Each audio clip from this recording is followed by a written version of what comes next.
नमस्कार। जय मां शारदा। ज्योतिष की पाठशाला कार्यक्रम में आज एक बार फिर से आपका स्वागत है। जैसा कि मैंने अपने पिछले वीडियो में ये बताया था कि आगे जो मैं वीडियो बनाऊंगा उसमें काल सर्प दोष के विषय में बात करेंगे। मेरे ख्याल से सबसे ज्यादा जिस योग की बातें होती है, या मैं कुछ शब्दों में कहूं तो मिस यूज होता है, उसे कहते हैं काल सर्प दोष। आप कहीं भी जाइए, किसी भी ज्योतिष के पास में जाइए, कई बार कुछ फ्रॉड लोग जो है उन्होंने तो एक बिजनेस ही बना रखा है कि काल सर्प दोष बता दिया और ये समस्या है। जबकि बेसिकली काल सर्प दोष सिर्फ बुरा ही करेगा ऐसा भी नहीं है। देखिए, एक बात को थोड़ा सा अगर आप ध्यान देंगे तो आप समझ पाएंगे इस चीज को कि राहु और केतु को संज्ञा दी गई सर्प की। एक ऐसा सर्प जो पूरा एक ही था। मैथोलॉजी में एक घटना है जहाँ गला काट दिया जाता है राहु का, अमृत पीने की वजह से गला काट के अलग कर दिया जाता है। अब ऐसा कि राहु मुंह है और केतु जो है वो धड़ है, शरीर है। केतु को तो फिर भी इतना बुरा नहीं माना जाता, लेकिन राहु के नाम से तो बहुत सारी बातें होती है। लेकिन इसमें एक चीज और ध्यान देने जैसी है कि जब ज्योतिषी विश्लेषण करते हैं तब क्या एक चीज समझ में नहीं आती कि वो कहते हैं राहु सर्प का मुंह है। सर्प का मुंह मतलब कि जिसके अंदर जहर है, लेकिन मैथोलॉजी कहती है कि उसी राहु ने अमृत भी पी लिया था। मतलब जिस मुंह के अंदर विष की थैली है उसी मुंह के अंदर अमृत की बूंद भी है। तो क्या ये 100% नेगेटिव हो सकता है? मुझे तो ऐसा नहीं लगता। और जहां तक मैं योग की बात करूं, स्पेशली मैं रावण संहिता की अगर बात करूं, तो इस योग को बहुत ज्यादा बुरा नहीं कहा गया है। बल्कि रावण संहिता तो ये कहती है कि पूरे 12 प्रकार के काल सर्प दोष है ही नहीं। दोष जो है मुख्य रूप से 6 प्रकार के हैं। अब ये बनता कैसे है? एक बहुत सबसे सिंपल थ्योरी जो इसकी है वो ये कही जाती है कि राहु केतु के लेफ्ट या राइट में अगर सारे ग्रह इकट्ठे हो जाए मतलब काल सर्प दोष है।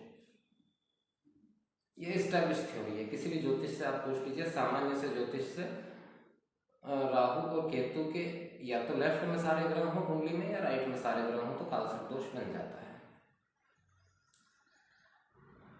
लेकिन क्या ये सारे दोष एक जैसे ही प्रभाव देंगे? देखिए, एक बात है कि लग्न में अगर राहु बैठे हैं और सप्तम में केतु बैठे हैं, दोनों की चाल उल्टी है। सबसे पहले इस बात को क्लियर कर ले, राहु केतु दोनों उल्टी चाल चलते हैं। राहु केतु कभी भी 10 से 11 पे नहीं जाते, 10 से 9 पे आते हैं। 12 राशियों में वो घूमते हैं लेकिन उल्टी दिशा में घूमते हैं। 10 से 9, 9 से 8, 8 से 7, 7 से 6, इस तरह से पूरा उल्टी दिशा में चलते हैं। अब लग्न में राहु है और सप्तम में केतु है और राइट हैंड साइड पे सारे ग्रह मौजूद हैं, मान लिया हमने। ये तो एक्चुअल काल सर्प दोष हुआ, क्योंकि उल्टी चाल के हिसाब से अगर हम देखें तो वो सारे के सारे ग्रह जो है वो राहु की छाया में आ गए, या कहें राहु के मुंह में आ गए। लेकिन यही चीज ऐसी हो जाए कि सारे ग्रह राइट हैंड साइड पर आ गए, तब उल्टी चाल में इधर का हिस्सा तो खाली है, राइट का पूरा लेफ्ट हैंड साइड पर है, तो वो सबके सब केतु के प्रभाव में आ गए। तब ये दोष इतना बुरा नहीं रहा जितना कि राहु के मुंह में आने पर था। कुछ चीजें जो बहुत स्पष्ट हैं, जो बताई नहीं जाती है कभी भी। सबसे पहली बात तो काल सर्प दोष तभी लगता है जब राहु और केतु दोनों अकेले हों और उनके लेफ्ट या राइट में सारे ग्रह आ गए। अगर राहु या केतु में से कोई भी किसी ग्रह से युक्त है, विशेष रूप से वो जिस राशि में बैठे हैं, अगर उनका राशि स्वामी भी उसके साथ बैठा हुआ है तो यहां दोष नहीं लगेगा। तीसरा, गुरु बृहस्पति अगर अपनी स्वराशि में, अपनी उच्च राशि में किसी भी केंद्र स्थान में अगर कुंडली के अंदर मौजूद है तो काल सर्प दोष समाप्त हो जाता है। चाहे वो मीन राशि में हो, धनु राशि में हो या कर्क राशि में हो, अगर चारों केंद्र स्थान 1, 4, 7, 10, 10 इन चारों में से किसी एक स्थान पर अगर गुरु बैठे हुए हैं अपनी राशि, स्वराशि में या उच्च राशि में, तो काल सर्प दोष नहीं लगेगा। अगर कुंडली के अंदर शनि की पूर्ण दृष्टि राहु के ऊपर है तो भी काल सर्प दोष नहीं माना जाएगा। काल सर्प दोष सिर्फ उस परिस्थिति में बिल्कुल मान्य होता है जब राहु और केतु दोनों अकेले हैं और उनके एक तरफ सारे ग्रहों का जमावड़ा है, या फिर जिस राशि में वो बैठे हैं उसका राशि स्वामी नीचस्थ स्थिति में जाकर बैठा है, चाहे वो युद्ध हो राहु के साथ में या केतु के साथ में। तो आज बात करेंगे 3 काल सर्प दोषों की। मुख्य जो सबसे पहले 3 दोष हैं, बाकी आगे के जो हैं वो अगले वीडियो में बताऊंगा। सबसे पहला जो काल सर्प दोष बनता है वो बनता है अनंत काल सर्प दोष। सबसे डिफिकल्ट, सबसे प्रॉब्लम दोष अनंत काल सर्प दोष बनता है लग्न और सप्तम से। जब लग्न में राहु बैठे हों, सप्तम भाव में केतु बैठे हों और उनके दाहिने तरफ राइट हैंड साइड पर कुंडली जब बनती है तो ऐसे सामने रहती है, एक हिस्सा राइट में होता है, एक लेफ्ट में होता है। तो राइट हैंड साइड पे अगर सारे ग्रह इकट्ठे हो जाएं, सारे ग्रह राहु और केतु से राइट साइड में बैठे हुए हों, उससे बाहर कोई भी ग्रह ना हो, तो बनता है अनंत काल सर्प दोष। क्योंकि ये दोष अनंत काल सर्प दोष तब बनता है जब लग्न से बनता है। लग्न मीन्स शरीर, व्यक्ति की पूरी बॉडी, उसका दिमाग, उसकी पर्सनालिटी, उसकी सोच, हर चीज को प्रभावित करते हैं। और एक चीज समझिए, राइट हैंड साइड पर सारे ग्रह बैठे हुए हैं, मतलब भाग्य, कर्म, लाभ और व्यय सब राहु की परछाई में। ये बहुत डिफिकल्ट स्थिति है। इसमें कई बार अकाल मृत्यु जैसी स्थिति भी आ जाती है। व्यक्ति कार्य करता है, सफल नहीं हो पाता, बार बार उसके कार्य व्यापार बदलते रहते हैं, उसका दिमाग भ्रमित हो जाता है, वो अननेसेसरी कार्य करने की सोचता है, 2 नंबर के काम करने की सोचता है, पकड़ा जाता है, जेल भी जा सकता है। लग्न में बैठा हुआ राहु उसे शांति नहीं लेने देता, अति महत्वाकांक्षी बना देता है, जिसके लिए वो कई बार अपराध की तरफ भी हो जाता है। ये काल सर्प दोष जो है ये सबसे डिफिकल्ट काल सर्प दोष है। 12 काल सर्प दोष जो काल चक्र में बताए जाते हैं, उनमें अगर सबसे डिफिकल्ट काल सर्प दोष है तो वो है अनंत काल सर्प दोष, क्योंकि इसकी समय सीमा निश्चित नहीं है। आगे मैं बताऊंगा कि हर काल सर्प दोष की एक समय सीमा निश्चित है, उसके बाद में उसका असर समाप्त हो जाता है, लेकिन ये एकमात्र ऐसा काल सर्प दोष है जिसकी कोई समय सीमा नहीं है। ये राहु या केतु की महादशा समाप्त होने के बाद भी अपना प्रभाव दिखाते रहता है। इस दोष के लिए तो मैं सबसे अच्छी चीज तो यही रहेगी कि इसका तो निवारण होना चाहिए। इसके लिए मैं कोई आपको शॉर्टकट नहीं बताऊंगा। अगर इस तरह का काल सर्प दोष होता है तो उसका निवारण उज्जैन त्र्यंबकेश्वर जाकर के उसका निवारण करवाना ही चाहिए। और याद रखिएगा, ये निवारण एक बार में नहीं होता है, यहीं पे दिक्कत होती है। कई बार लोग कहते हैं हमने निवारण करवा लिया, लेकिन ये चीज तो हुई नहीं, पहले ही करवा लिया था। अनंत काल सर्प दोष की एक पूजा होती है, उसके 3.5 साल बाद दूसरी पूजा होती है। अगर व्यक्ति अवयस्क है, अनमैरिड है, तो आफ्टर मैरिज फिर एक पूजा होती है। 3 बार पूजा होती है इसकी 3-3 साल के अंतराल में। और इसी बीच में अगर जातक का विवाह होता है तो विवाह के बाद भी एक पूजा करवाना निश्चित है। इसमें कोई लांग लपेट नहीं है। इसके लिए एक और जो उपाय होता है, लेकिन वो बड़ा मुश्किल है। उसका ये उपाय होता है कि एक मुखी रुद्राक्ष पहना जाए। अब ओरिजिनल एक मुखी रुद्राक्ष मिलना ही मुश्किल है, इसलिए सबसे बेस्ट ये है कि इसका उपाय कर दिया जाए। ये एक डिफिकल्ट दोष है, एक ये बहुत ज्यादा डिफिकल्ट दोष, अनंत काल सर्प दोष पहला। दूसरा जो बनता है वो है कुलिका काल सर्प दोष। कुलिका काल सर्प दोष ये बनता है 2nd हाउस से लेके अष्टम के बीच में। जब राहु कुंडली के 2य भाव में मौजूद हो और केतु अष्टम भाव में मौजूद हो और उनके दाहिने तरफ सारे ग्रह मौजूद हो, तो बनता है कुलिका दोष, कुलिका काल सर्प दोष। इसमें एक चीज सबसे ज्यादा प्रभावित होती है, वो होता है स्वास्थ्य। ये हेल्थ को सबसे ज्यादा इफेक्ट करने वाला है। और स्वास्थ्य भी किस तरीके से प्रभावित होता है?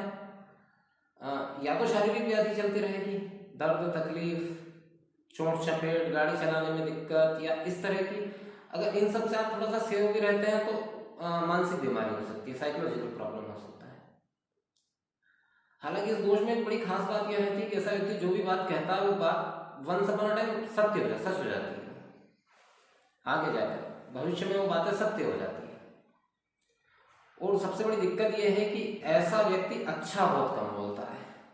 अब मैं कह रहा हूं सत्य हो जाती है, लेकिन उसके मुंह से जिसके लिए भी निकलता है बुरा निकलता है, और वो बुरा सच हो जाता है आगे जाकर। वो अगर स्वयं के लिए भी बोलता है ना, वो भी सच हो जाता है, और ज्यादातर वो स्वयं के लिए भी बुरा ही बोलता है। आमतौर पे जो बुरा बोलते हैं दूसरों के लिए, वो खुद के लिए भी बुरा ही बोलते हैं। तो बहुत आश्चर्यजनक बात नहीं है कि आप सारी दुनिया को गाली दो और स्वयं को बोलो कि मैं बादशाह बनूंगा, कर ही नहीं सकता है इंसान ऐसा, क्योंकि स्वाभाविक वृत्ति हो जाती है ना उस तरह की। इस दोष में स्वास्थ्य इफेक्टेड होता है। इस दोष का अगर हम शास्त्रोक्त चीजें देखें अगर, तो इसमें सबसे बड़ा ये बताया जाता है कि इसके अंदर महामृत्युंजय जो मंत्र है श्री महादेव का, महाकाल का, उसके जाप से इसमें बहुत राहत मिलती है। दूध से शिव जी का अभिषेक और महामृत्युंजय का जप, आप इसका निवारण कराएं तो एक अलग इशू है, लेकिन सामान्य तौर पे अगर आप ऐसा भी करें, महामृत्युंजय का जप, रुद्र का जप, महारुद्र का, और दूध से अभिषेक, मीठे दूध से, हाँ ध्यान रखिएगा मीठे दूध से, कच्चा दूध लेकिन उसके अंदर मिश्री या शक्कर कुछ मिला हुआ, मीठे दूध से अभिषेक और महामृत्युंजय का जप, इसका सबसे अच्छा तोड़ ये होता है। लाल किताब का एक कॉन्सेप्ट है जिसमें कहा जाता है कि चांदी की ठोस गोलियां आपकी जेब में रखने से इसका समाधान होता है। ये भी है, अपने अपने मत हैं सभी के। हालांकि मैं लाल किताब के किसी भी मत से बिल्कुल सहमत नहीं हूँ, लेकिन मैं जानकारी के लिए बता रहा हूँ कि कुछ लोग अलग अलग तरीके के इस तरह की चीज़ें बताते हैं। जैसे लाल किताब वाले कहते हैं कि कोयला बहा दो नदी में तो उससे भी होता है, लेकिन खैर मेरे हिसाब से मुझे ये लगता है कि लाल किताब का जो पूरा का पूरा प्रेडिक्शन है वो बहुत छोटा है, बहुत नॉर्मल है, मेरा उस पर इतना यकीन नहीं है। लेकिन वो लोग बताते हैं कि चांदी की 5 ठोस गोलियां अपने जेब में रखें तो इस कालसर्प दोष में थोड़ी शांति मिलती है। मेरा जो मत है, मेरा मत इस बात पर है कि महामृत्युंजय का जप इसका सबसे बड़ा निवारण है। और कैसे? जब मीठे दूध से महाशिव का अभिषेक करते हुए महामृत्युंजय का जप, ज्यादा से ज्यादा, कि इसका सबसे अच्छा समाधान है। तीसरी बात करते हैं वासुकी कालसर्प दोष। देखिए शुरुआत में जो 2 दोष मैंने बताया, जैसे पहला दोष तो ऐसा है कि लग्न से जुड़ा हुआ तो हर चीज को इफेक्ट करता है। सेकंड मैंने बताया स्वास्थ्य और वाणी को। अब ये जो तीसरा है ये वासुकी कालसर्प दोष, इसमें राहु तीसरे भाव में मौजूद होते हैं और केतु भाग्य भाव में। अब यहां पर आप स्वास्थ्य का टेंशन छोड़ दीजिए, ऐसे व्यक्ति का स्वास्थ्य बहुत अच्छा रहता है, बहुत हिम्मत वाला और पराक्रमी और दुस्साहसिक है, क्योंकि कभी कभी अपराध भी कर जाता है, तो दुस्साहसी की तरह का व्यक्ति होता है। लेकिन अब यहाँ पर ये दोष दिक्कत क्या देता है? सबसे पहली चीज, भाग्य का सहयोग नहीं मिलता। मेहनत कितनी भी करे, प्रयास कितना भी करे, आखिरी में नतीजा बिगड़ जाता है। दोस्त, मित्र, कर्म क्षेत्र में काम करने वाले साथ के लोग, वो शत्रुता का भाव रखते हैं मन में, नुकसान पहुंचाने की कोशिश करते हैं। ये जो दोष है ये सीधे सीधे कर्म और भाग्य से जुड़ा हुआ है, क्योंकि तीसरा भाव पराक्रम का होता है। इसमें व्यर्थ पराक्रम, जिससे कोई लाभ नहीं होने वाला, पता चला बिना वजह की मेहनत कर रहे हैं, रिजल्ट कुछ भी नहीं, बिना वजह की यात्राएं कर रहे हैं, जर्नी कर रहे हैं, अच्छा परेशान भी हो रहे हैं यात्राओं में, लेकिन छोड़ ही नहीं रहे हैं, यात्राएं जारी है। ये बेसिकली प्रोफेशनल लेवल पे सबसे ज़्यादा नुकसान पहुंचाने वाला अगर कोई दोष है तो वो बना हुआ है पराक्रम से भाग्य में, जिसको मैं कह रहा हूँ वासुकी कालसर्प दोष। पराक्रम में तकलीफ, कार्य व्यापार में तकलीफ, नौकरी धंधे में तकलीफ ज़्यादातर जो होती है इसमें होती ही है, यह निश्चित मान के चलिए। ये कालसर्प दोष जाना ही इस बात के लिए जाता है कि ये कर्म विहीन कर देता है व्यक्ति को, या जो कर्म वो करता है वो कर्म किसी उपयोग का नहीं रहता, किसी काम का नहीं रहता। अगर इस दृष्टिकोण से देखें, कर्म के दृष्टिकोण से, तो ये सबसे बुरी स्थिति वाला दोष बन जाता है फिर उस स्थिति में, क्योंकि यहाँ पराक्रम तो खूब करते हैं। सबसे बड़ी जो विडंबना है इस दोष की है कि इसमें ऐसा नहीं है कि व्यक्ति पराक्रमहीन है या उसके पास बुद्धि नहीं है, उसमें बुद्धि भी है, पराक्रम है, हिम्मत है, सब कुछ है, लेकिन सफलता नहीं है। वो एक काम करेगा, पूरी ताकत लगाएगा, आखिर में जाके मतलब ऐसा समझ लीजिए कि हर चीज गुब्बारे जैसी साबित होगी, कि अंत में सब कुछ हवा हो गया।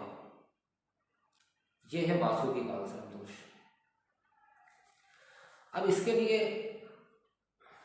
लिए तो पहली बात तो प्रयोग तो जैसे मैं कह ही रहा हूँ सबके लिए, लेकिन इस दोष की एक खासियत मैं आपको जरूर बताता हूँ कि ये 42 वर्ष की आयु के बाद में समाप्त हो जाता है, स्वतः ही समाप्त हो जाता है। अगर कोई प्रयोग नहीं भी करता है कुछ भी, तब भी ये स्वतः ही ये दोष समाप्त हो जाता है।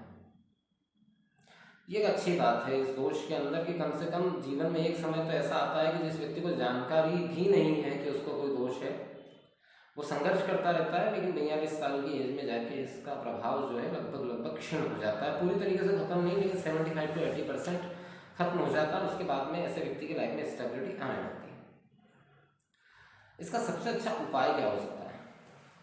देखिए, इसका जो सबसे अच्छा उपाय है वो ये है कि चांदी का चौकोर टुकड़ा व्यक्ति हमेशा अपने पॉकेट में रखे। कैसे रखे? एक सफेद कपड़े में लपेट कर। एक तो ये हुआ। दूसरा, इसका जो मतलब इंस्टेंट तोड़ जिसको कहें कि जल्दी से जल्दी इसका असर हो, ताकि आप पूजा करवाना, ये सब तो एक अलग इशू है। अगर जल्दी से जल्दी तोड़ हो तो उसका सबसे अच्छा तरीका ये है कि बाजरा आप मार्केट से लेके आए, तकिए के नीचे उसकी पोटली बनाकर रख लें। शनिवार की रात को उसको रखे रहने दें, मंगलवार की रात को, बुधवार की सुबह उसको निकाल लें और पक्षियों को वो खिलाएं। इसका सबसे सटीक तोड़ जो मुझे मिला रावण संहिता के हिसाब से, वो ये माना गया कि उस बाजरे को पक्षियों को खिलाने से इस दोष का निवारण हो जाता है। देखिए, मैं फिर कह रहा हूँ 100% किसी भी दोष का निवारण नहीं होता, अकेले कालसर्प दोष की बात नहीं है, लेकिन उसमें रिलैक्स होने के लिए, आराम होने के लिए 75 to 80% तक इन चीज़ों में रिलैक्स हो जाता है। तो ये है 3 शुरुआती कालसर्प दोष: अनंत कालसर्प दोष, कुलिका कालसर्प दोष और वासुकी कालसर्प दोष। इन 3 कालसर्प दोष के विषय में मैंने आपसे चर्चा की। मैं ये जो वीडियो बना रहा हूँ, इसका मुख्य उद्देश्य जो है वो ये है कि मेरे पास कई बार पत्रिकाएं आती है और मैं देखता हूँ कि उनके अंदर कालसर्प दोष है ही नहीं, लेकिन जो लोग लेकर आते हैं वो बताते हैं कि हमें फलाने पंडित जी के पास गए थे, उन्होंने बता दिया कि इसमें कालसर्प दोष है, और उन्होंने पूजा करवा दी वहाँ उज्जैन ले जाके, त्र्यंबकेश्वर ले जाके। मतलब ये थोड़ा सा गलत जान पाता है। आप प्रोफेशनल दृष्टिकोण से भी ये काम कर रहे हैं, तब भी आप सीधे कालसर्प दोष एक सीरियस पोजीशन रहती है किसी भी जातक के लिए, किसी भी व्यक्ति के लिए, उसके जीवन काल के लिए। अब उसको किसी और ग्रह की वजह से कोई छोटी सी समस्या आई है, आपने कुंडली देखते से कह दिया बोले कालसर्प दोष है, आप तो वहां चले जाइए। अब बेचारा परेशान हो रहा है, वहां पूजा करवाने जा रहा है, ये वो सब। इसके लिए मैं वीडियो बना रहा हूँ। मैं एक बहुत सबसे सिंपल लैंग्वेज में बात कहना चाहता हूँ, जो ज्योतिष नहीं भी जानते हैं। अगर कालसर्प दोष आपको आपकी कुंडली में चेक करना है तो उसका सिर्फ बहुत सिंपल तरीका है। अब अपनी कुंडली खोलिए, उसके अंदर देखिए राहु कहाँ बैठे हैं और केतु कहाँ बैठे हैं। उसको कुंडली का सेंटर मान लीजिए थोड़ी देर के लिए, जहां भी राहु और केतु बैठे हैं, कि ये सेंटर है कुंडली का। ठीक है, ये सेंट्रल लाइन है, जैसे हम भूमध्य रेखा कहते हैं, वैसे ये सेंट्रल लाइन है कुंडली की, राहु और केतु सेंटर। अब जहां पर ये दोनों ग्रह बैठे हैं, अगर इनके एक साइड में सारे ग्रह इकट्ठे हो गए हैं, चाहे वो लेफ्ट में हो या राइट में हो, ठीक है, अप में हो या डाउन में हो, लेकिन जहां सारे ग्रह एक साइड में इकट्ठे हो गए हैं वहां ये दोष है। अगर एक भी ग्रह उनसे इधर है, चाहे वो चंद्रमा हो या कोई भी ग्रह हो, कि वो उस बाउंड्री के बाहर या इस साइड में है, मतलब मान लीजिए ज्यादातर ग्रह बैठे हैं राइट हैंड साइड में और सिर्फ एक ग्रह चंद्रमा इस साइड में बैठा है, कालसर्प दोष नहीं है। राहु और केतु अकेले बैठे हैं, यानी ये देखिए, अगर राहु के साथ शनि बैठे हैं कालसर्प दोष नहीं है। अगर राहु कर्क राशि में बैठे हैं, साथ में गुरु बैठे हैं, कालसर्प दोष नहीं है। अगर राहु सिंह राशि में बैठे हैं और साथ में सूर्य बैठे हैं, कालसर्प दोष नहीं है। गुरु बैठे हैं, नहीं है। इन चीजों को आप खुद कुंडली को अगर एक बार ध्यान से देखें तो आपको ये समझ में आ जाएगी। इसके अलावा अल्पकालिक कालसर्प दोष भी होते हैं, उसके विषय में भी मैं आगे वीडियो जो बनाऊंगा उनके अंदर बताऊंगा। अभी मैं अपने शब्दों को यहीं विराम देता हूं। जय मां शारदा।